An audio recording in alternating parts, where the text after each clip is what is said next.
welcome to the New Jersey CannaBusiness Association weekly Lunch and Learn. I'd like to welcome everyone, and I'll tell you, as I normally do, I broadcast from a different restaurant around the state, and today, I am actually at Stella Marina in Asbury Park on the boardwalk. So if you get a chance, Stella Marina has terrific food. Look, I am a fan of their meatballs, their oven-baked pizzas, and of course their cocktails. Before we get started with our conversation, I just want to thank everyone for joining us once again. I'd like to thank Stella Marina for hosting us.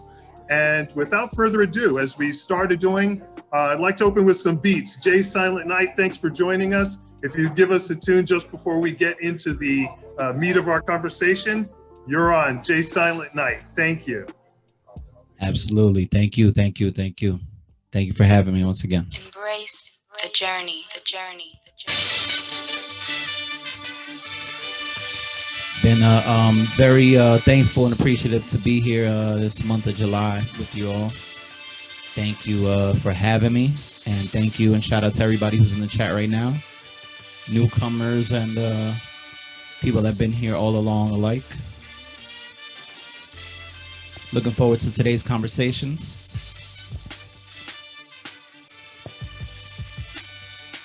And yeah, gonna do a couple songs. Do a song now and a song to close out. This is a song called Embrace the Journey.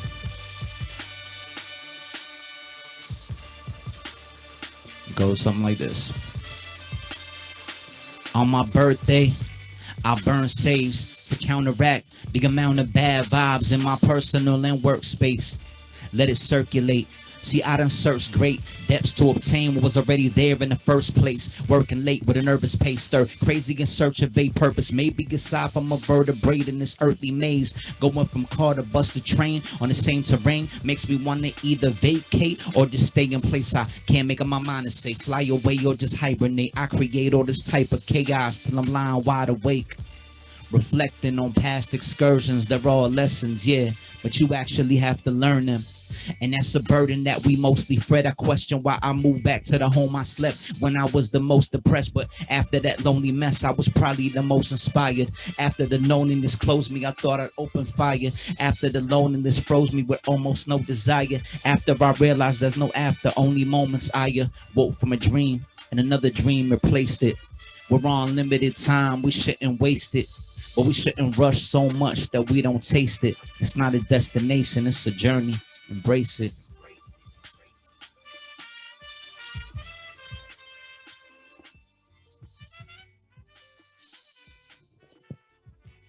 Thank you, thank you, thank you. Shout out to my man Lee Hogan's on the trumpet there at the end. Thank you so much, Jay. Well, everyone, thank you so much. Again, this is Ed DeVeaux from Stella Marina in Asbury Park. And with my special guest, my very dear friend, Christian Fuscarino, who is the executive director, the CEO of Garden State Equality. So Christian, how we get into this conversation and why I think today is as important a conversation as any other time. Usually when I give my preamble for why we even have the cannabis movement and how we got into the cannabis movement, and I talk about how in the 1930s, cannabis was criminalized, not because of a public health reason, not because of a public safety reason, but because of who used it.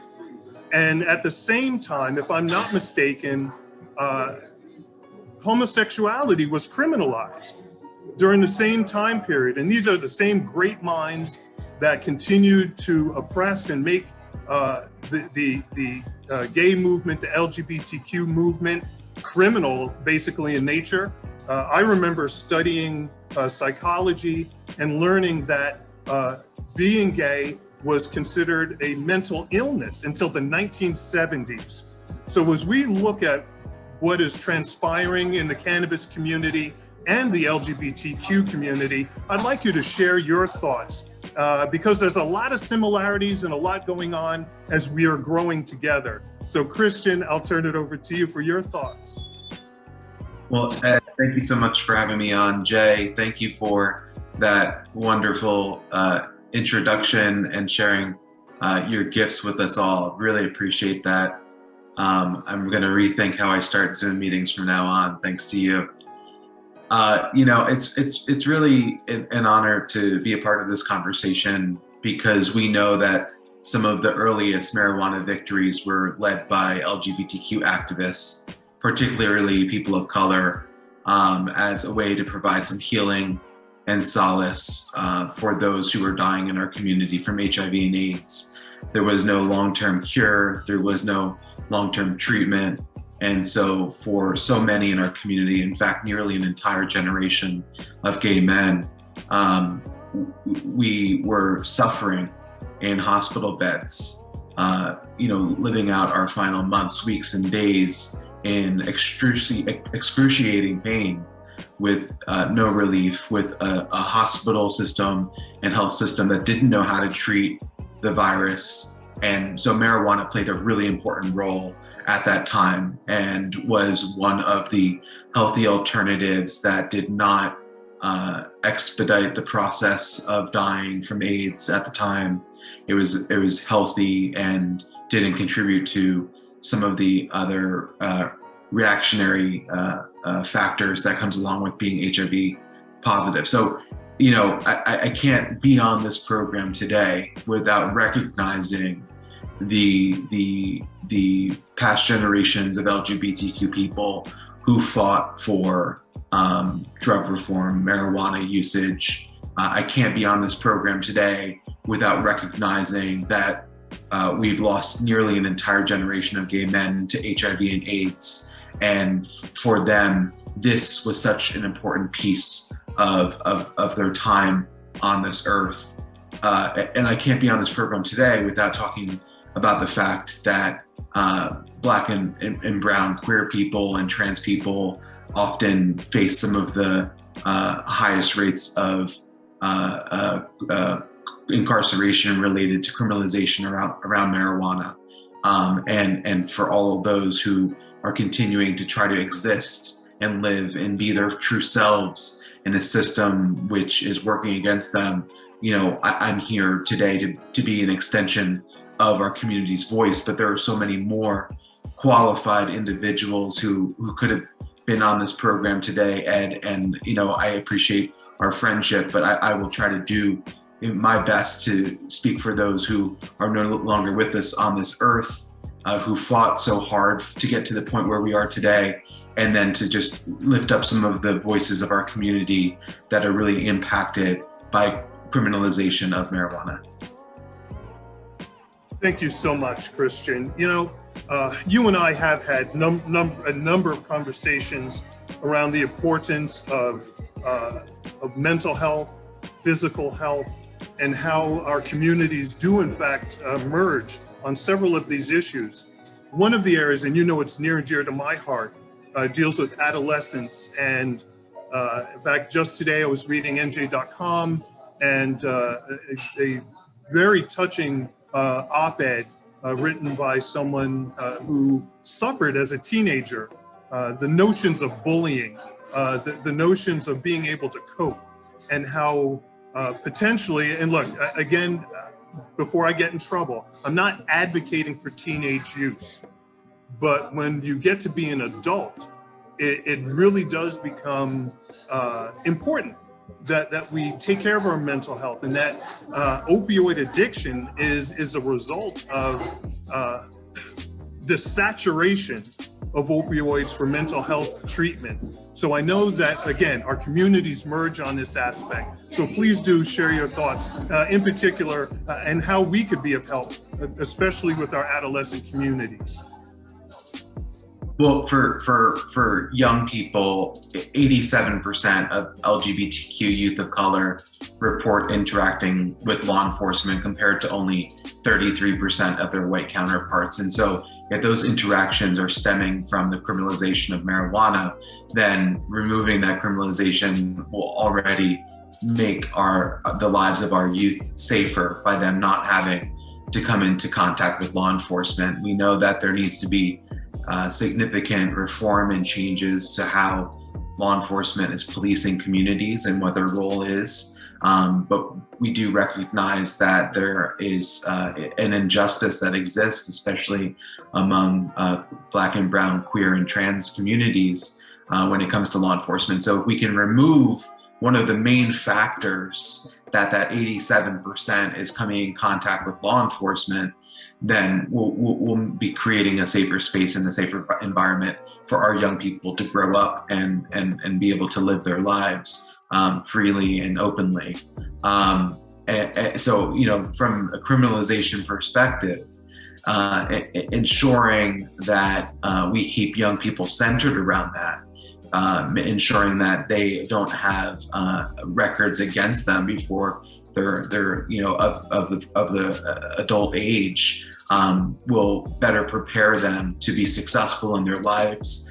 It will ensure that they are living a healthier childhood without having to come in contact with law enforcement. And again, just like other substances that aren't available to young people, they should never be in possession of them.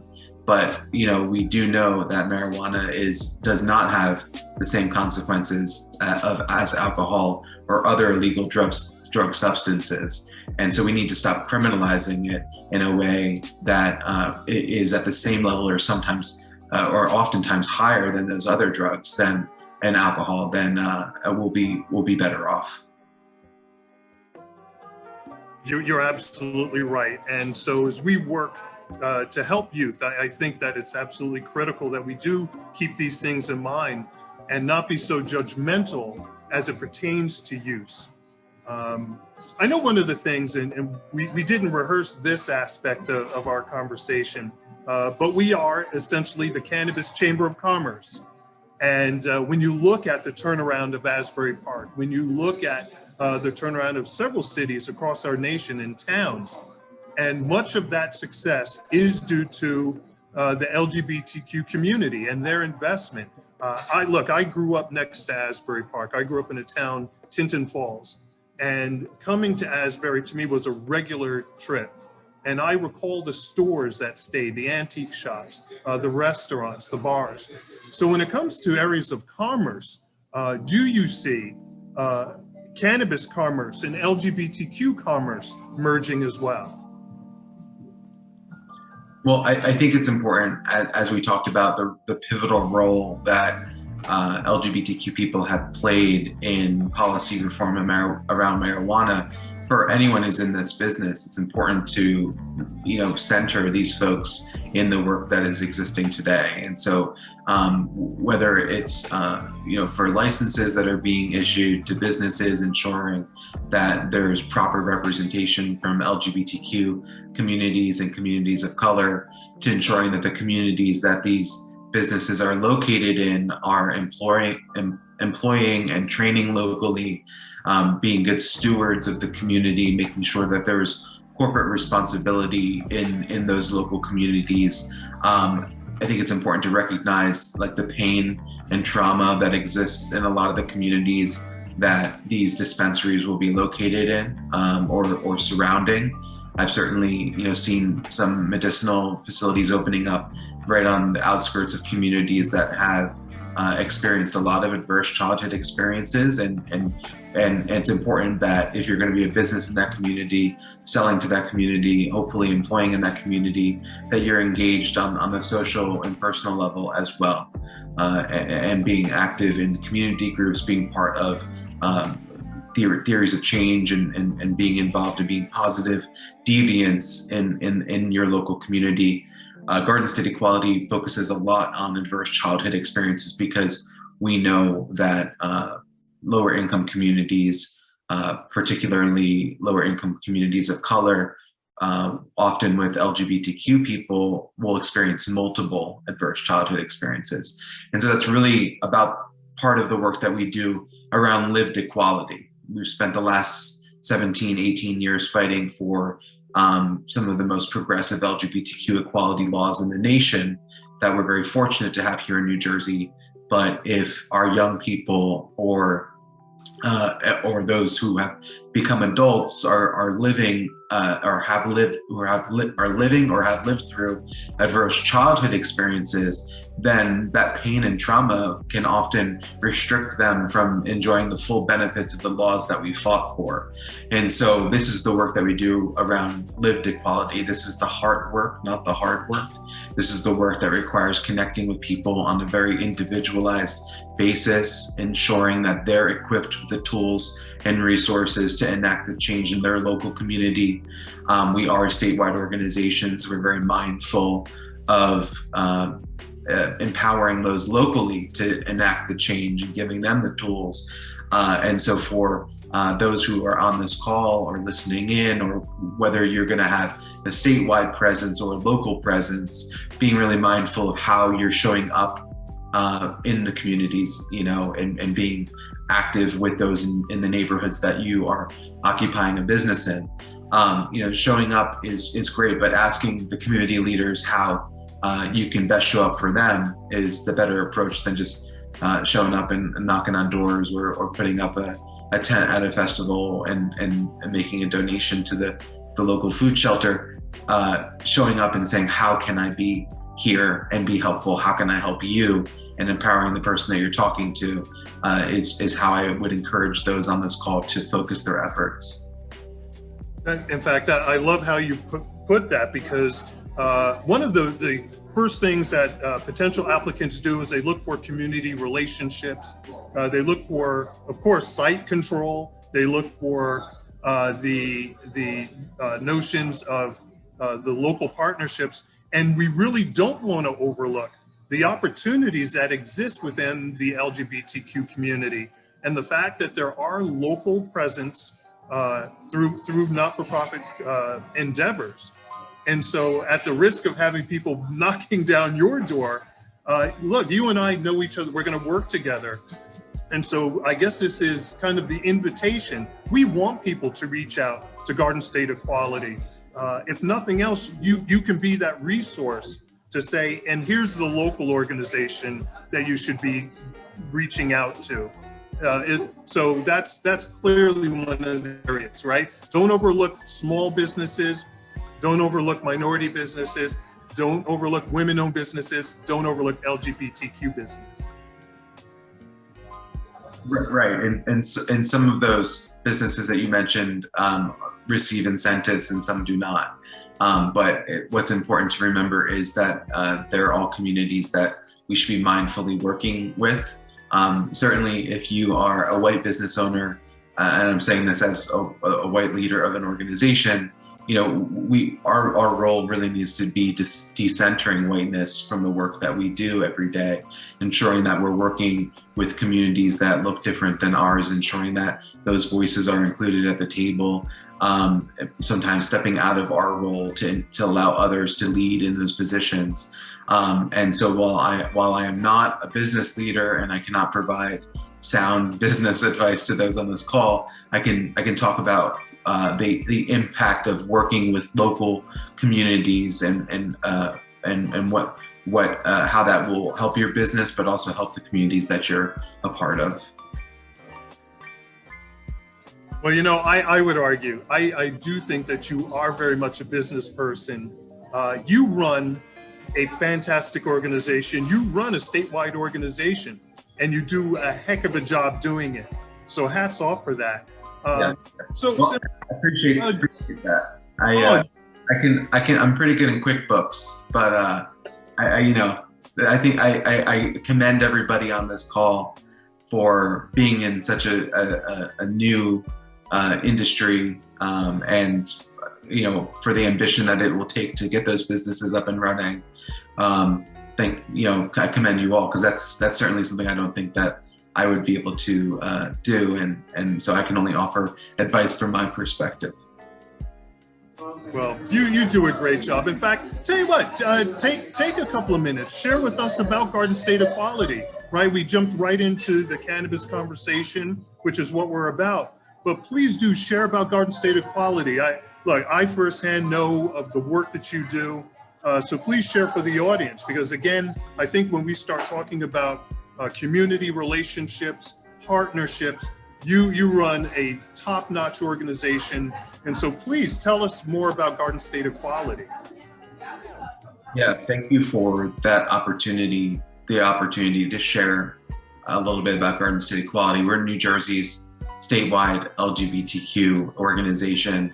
We've been around for about 17 years. I feel a little less confident in that number after a year of COVID. I'm not sure haven't what the exact number is off the top of my head, but we're 17 or 18, and a year with a very difficult year in that timeline. But we originally started to fight for marriage equality. We've passed over 200 laws and policies related to LGBTQ equality. So we know Trenton inside and out. We know local city councils inside and out. Very fortunate to live in a pro-equality majority state where we have a very LGBTQ friendly legislature, and we have arguably one of the most pro-equality governors in the entire nation, certainly in New Jersey's history. And so we're really fortunate to have them as partners in this work and to have been able to accomplish all that we have in the legislative and policy space. And then on like the more personal side, I talked a little bit about the work that we do around adverse childhood experiences. We do a lot of work in schools. We do curriculum development. We help to create safe spaces so that young people in schools can learn in a safe and affirming environment, regardless of their sexual orientation or gender identity.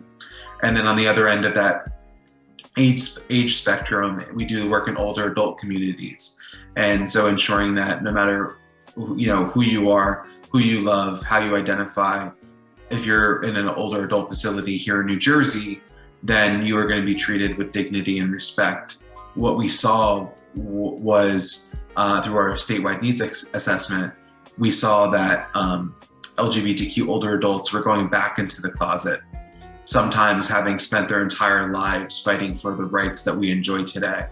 And that should never be the case. You shouldn't have to go back into the closet out of fear of being clothed, bathed, fed by someone who might be abusive, who might be targeting you because they're homophobic or transphobic. And so we worked with the legislature and the governor to pass the LGBTQ Older Adults Bill of Rights. And this requires older adult facilities throughout our state to undergo sensitivity training for working with our community. So, and also, on the topic of criminalization, we're trying to decriminalize HIV and AIDS here in New Jersey because it is still criminalized. It comes back, from the early days of HIV and AIDS, and the stigma that it was something that needed to be criminalized. We know that is not true today. As you can be undetectable, untransmittable. The virus should not be criminalized itself if you're actively working to take care of yourself and others. That's great. Thank you so much. Again, kudos to all the work that Garden State Equality does. It's funny, you touched on, again, the spectrum of people that are part of your constituency, right? Anywhere from probably preteens who are just identifying self to the older population, older community. And if I'm not mistaken, and I saw Bob from Stockton on, and he could probably affirm this statistic, then one of the fastest growing populations in the cannabis community are seniors, right? Whether they're canna curious or whether they're becoming medical patients for ailments that at one time were only treated with opioids, right? Now we have seniors that are working with CBD, balms and oils and lotions, as well as THC products. So that's a very interesting community. What has your experience been with seniors as both our constituents are working in that realm?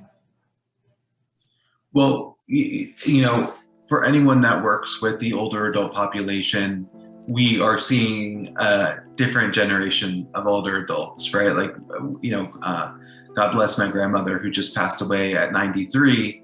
But, my mother, who now is becoming an older adult, although she probably wouldn't like me saying that on a public lunch and learn, but the reality is, like, she's going to be a very different older adult than my grandmother's generation was. And so we're seeing a lot of a lifestyle change in how seniors and those of that age are living their final decades on this earth, and how they're choosing to spend their time. We're trying to work with them to ensure that, regardless of, which older adult facility that they live in, that they're treated in a way that is of respect. When you talk about HIV and AIDS, as we were talking about earlier, there are now older adults that are living with HIV and AIDS. In many cases, people who never thought that they would ever reach that age. And so the medicinal use for marijuana is so important to them, especially when they're already taking medication for HIV and AIDS. If medicinal marijuana can take care of some of the other issues that you may be experiencing as an older adult, then it's one less lab designed drug that you have to take, and you could just take something that's natural to help ail whatever pains or issues you might be experiencing. Thank you so much for sharing that. So as our afternoon comes to a close, we want people to get out and enjoy today's beautiful day. You have to meet me for lunch at where I'm broadcasting from right now. I'm at Stella Marina on the boardwalk in Asbury Park. I do want to, before you give your closing thoughts, in particular about how we can work more closely together, I do want to thank our sponsors. We have a list of sponsors that support us every day, and that's Burton, Trent Public Affairs. I'd like to thank the law firm of Inglesino, Webster, Wyciskala, and Taylor. Thanks to Curaleaf, one of our license holders and a longtime supporter of the association. There's Puffin, Entrepreneurs and Investors, HBK CPAs, Argus 365, minority-owned security company, Eaze, and a special shout out to Sydney Snow, who was here last night with us from DC. She was at the Cannabis Insider event in Asbury. So shout out to Sydney Snow. Thank you for everything. The UFCW and Hugh Giordano and Garden State Greenhouse. Special thanks again for last night's event, the Cannabis Insider, NJ Cannabis Insider event. A wonderful panel discussion. They talked about micro-licensing. There was a great opportunity to network with people. Good to see Bob from Stockton once again. I want to thank BCB Bank. When people ask the question, how do we get finances? They're banking. Yes, there's banking in New Jersey. BCB Bank, they sit on our board and are an active member of the community. So Christian, again, as we get ready to close and close out with Jay's Silent Night, any closing thoughts? Well, boy, those sponsors are lucky to have you read off their names and talk about their businesses. You did a wonderful job with that. And I really appreciate you inviting me on, as I said at the top of this call, including LGBTQ people, especially Black and Brown, queer and trans individuals in this policy reform, in the legalization process, in the expansion of businesses is so important given all the work that they did, decades ago. Mary Ellen brought up a great point in the chat that I just wanted to expand a little bit on before I turn it over to Jay. And that is, it's important to remember the benefits of CBD for young people as well. And in particular, when we talk about adverse childhood experiences, when we talk about anxiety, when we talk about depression, unfortunately, the LGBTQ community are some of the highest rates for those issues. And here's a few reasons why. I just want to put it in perspective for those of you that are on this call. LGBTQ youth experience some of the highest rates of bullying in schools. LGBTQ youth represent 40% of the entire youth homeless population. So that means that nearly 50% of every homeless young person in this country identifies as LGBTQ. And when you think about the mental impact that being without a home can have on a young person, you can imagine that there's going to be anxiety and issues that need to be addressed there with the mental health. We have transgender women of color who represent some of the highest rates of unemployment, the stress and anxiety that comes with trying to figure out how you're going to pay the bills. And so in each of these areas that I mentioned, unfortunately, LGBTQ people are often the largest percentage of some of the issues that I talk about. And all of those issues impact mental health. It brings on anxiety, having to come out of the closet or stay in the closet, and the anxiety that comes around with that, having to code switch at work, right? So, if you are a transgender person and you go into work and you're expected to be, or you're viewed one way, you might have to change the way that you're acting. If you're a gay man in an environment that is not supportive of you, then you may come in acting more masculine or stereotypically straight acting. And then when you go home, you can be yourself again, and maybe you have a more feminine voice or more feminine mannerisms. And so code switching is a big part of being LGBTQ, and there's a lot of stress that comes with that to exist in a world where in still nearly 30 states you could be fired for being LGBTQ. And so just like always center when you're thinking about working with the LGBTQ community, the ways that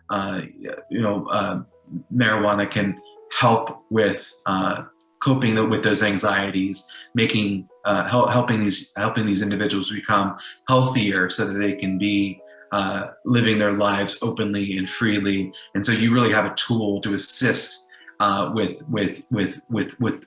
reaching that goal and addressing all of these obstacles that LGBTQ people have to experience, unfortunately, until we can, get our world in a better place. But until that day comes, all of us here at Garden State Equality, we will be working towards that goal. We still have a long way to go based on the statistics that I just shared with you, but we will get there. And in the meantime, it's nice to know that there is this community of individuals that understand the importance of being able to help those who have had these negative experiences in their lives. So thank you everybody for your time and for including me. And Jay, I look forward to hearing your next set here. Yes. Thank you. And happy birthday, Christian. Yes, I hope you have a great day and a great time over there at Stella Marina and everything else. This was, as always, really informative, entertaining, and just, it was a lot, and I really appreciate it. Gonna shout out again. Every time we're doing one of these events, something reminds me like, oh yeah, I should have done that song, or I should have done this song, just from what people are talking about. So I'm not gonna do it, but I want to shout out my podcast Newsbeat again, and the episode, The True Origins of the War on Drugs, that last week, I believe, or not too long ago, did a verse from. So check that out if you can. Thank you so much. Gonna close it out with one more, and then everybody, have a great weekend.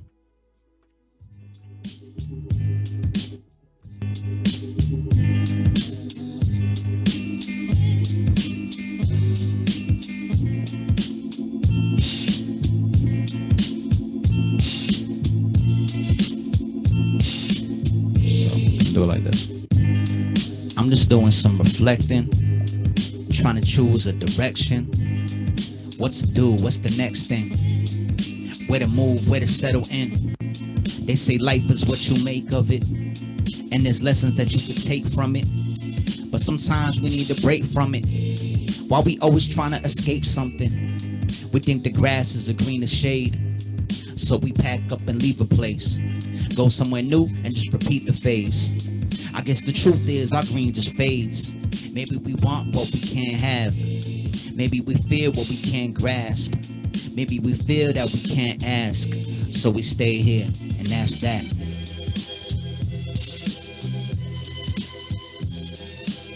It's the theme. The theme is the journey today. My theme anyway for these songs. Yeah. Journey, not a destination. In such a hurry, we seldom embrace it. Yeah. Yes.